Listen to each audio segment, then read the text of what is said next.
بسم اللہ الرحمن الرحیم۔ السلام علیکم معزز ناظرین۔ انفامور بیٹا بہروز پڑھا لکھا لڑکا ہے، گھر کا لڑکا ہے، دیکھا بالا ہے، خوبصورت ہے، اچھی شخصیت کا مالک ہے، پیسے کی بھی کمی نہیں ہے۔ میرے خیال سے شادی کے لیے ایک مرد میں یہ خصوصیات ہی دیکھی جاتی ہیں۔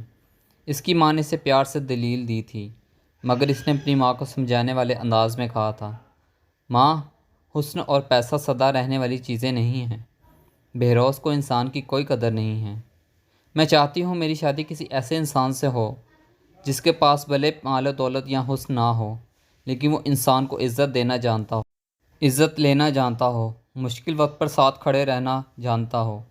اس کی ماں نے اس کی دلیل کو رد کر دیا تھا۔ پورے راستے سے جاری اس بحث کو سمیٹتے ہوئے وہ آنسو بہانے لگی تھی اور کہا تھا، کیا میں نے تمہیں اس لیے پالا تھا کہ تم میری نافرمانی پر اتر آؤ؟ مجھے سمجھانے لگو، مجھے ماں بننے کے بجائے میری ماں بننے لگو۔ ماں کے بہتے آنسو کے سامنے اس نے ہتھیار ڈال دیے تھے اور بجائے بد دعائیں لینے کے اس نے کہا، ماں، میں آپ کی رضا میں راضی ہوں، جو آپ فیصلہ کر دیں مجھے منظور ہوگا۔ بہروز کے والدین نے اس کی ضد کے سامنے گھٹنے ٹیک دیے تھے۔ آج وہ بہروز کے لیے میرب کا رشتہ مانگنے اس کے والدین کے پاس اس گھر پہنچے تھے، جہاں ساری بات پہلے سے طے ہو چکی تھی، فقط منگنی کی رسم ادا کی گئی۔ بہروز آج بہت خوش تھا کیونکہ اس نے اپنی محبت کو پا لیا تھا۔ اگلے چند دنوں میں نکاح کے بعد وہ ہمیشہ کے لیے اس کی ہو جانے والی تھی۔ اسی خوشی میں آج وہ اپنے دوستوں کو پارٹی دے رہا تھا اور دوست اس کو مختلف مشوروں سے نواز رہے تھے۔ جب سے تمہاری منگنی ہوئی ہے تم بہت زیادہ مرجھا گئی ہو۔ میرب کی ماں نے اس سے پوچھا تھا۔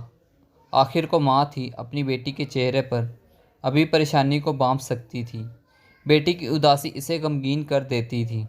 میرب نے بنا لگی لپٹی رکھے کہا کہ ماں، مجھے جب سے رشتہ طے ہوا تب سے عجیب سی گھٹن رہتی ہے۔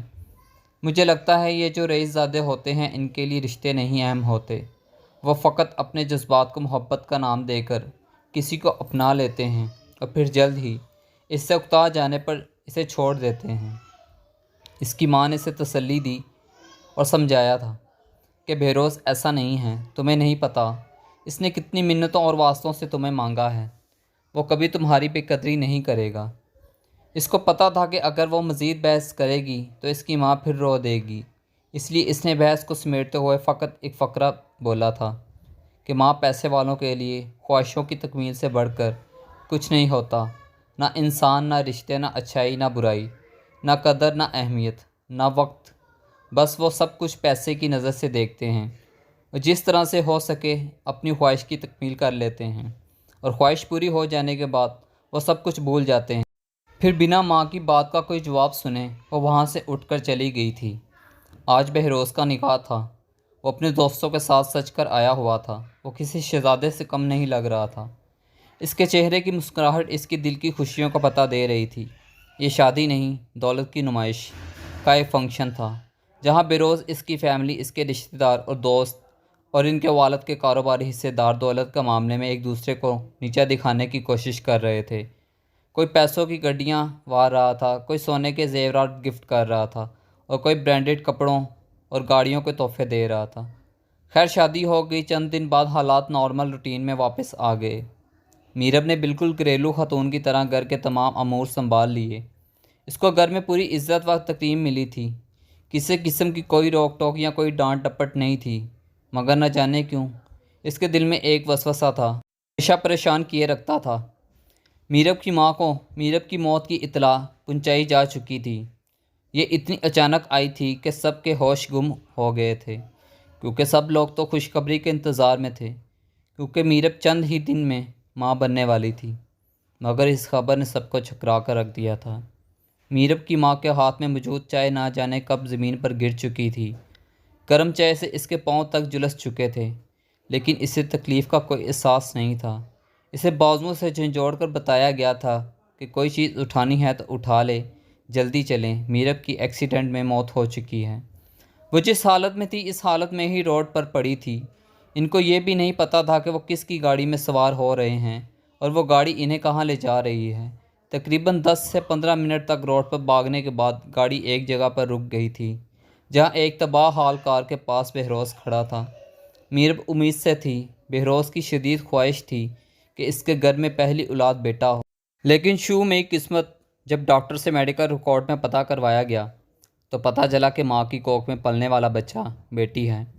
بہروز نے میرب پر دباؤ ڈالنا شروع کر دیا تھا کہ مجھے پہلی اولاد بیٹی نہیں چاہیے، اور ضد کرنے لگا تھا کہ تم ابارشن کروا دو، مگر میرب اس پر راضی نہیں تھی، یہاں تک کہ وہ میرب کو چیک کروانے کے بہانے ڈاکٹر کے پاس لے گیا۔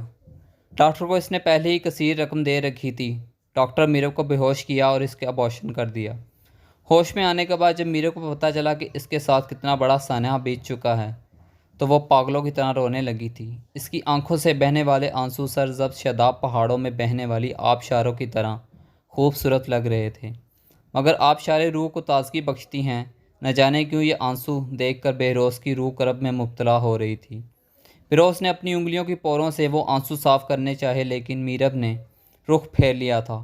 ڈاکٹر نے ان کو فارغ کر دیا تھا۔ بہروز میرب کو لے کر ہسپتال سے نکل کر پارکنگ کی طرف بڑھ رہا تھا اور میرب اسے بد دعائیں دیتے ہوئے کہہ رہی تھی، خدا کرے تمہیں کبھی میرے وطن سے اولاد نصیب نہ ہو۔ بہروز چپ چاپ یہ باتیں سن رہا تھا۔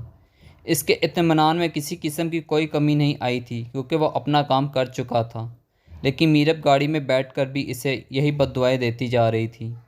بہروز کی طرف سے کسی قسم کی کوئی رد عمل نہ پا کر چلتی گاڑی کے دوران میرب نے بہروز پر جھپٹا مارا تھا۔ گاڑی سامنے سے آتے ہوئے ٹرک سے ٹکرا گئی تھی۔ ٹرک میرب والی سائڈ سے گاڑی کے اوپر چڑھ گیا تھا اور میرب نیچے آ کر کچلی گئی تھی۔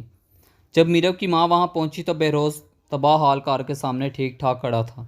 ریسکیو کی ٹیم میرب کی لاش کو اٹھا کر لے جا چکی تھی، مگر میرب کا خون اب بھی گاڑی کے اندر اور روڈ پر پڑا ہوا تھا، جسے دیکھ کر میرب کی ماں بے ہوش ہو گئی تھی۔ اگر اسے پتہ چلتا کہ اس کی بیٹی پر کیا قیامت گزر چکی ہے تو شاید وہ صدمے سے مر ہی جاتی۔ تھینکس فار واچنگ انفو مور، ملتے ہیں نیکسٹ ویڈیو میں انشاءاللہ، تب تک کے لیے اللہ حافظ۔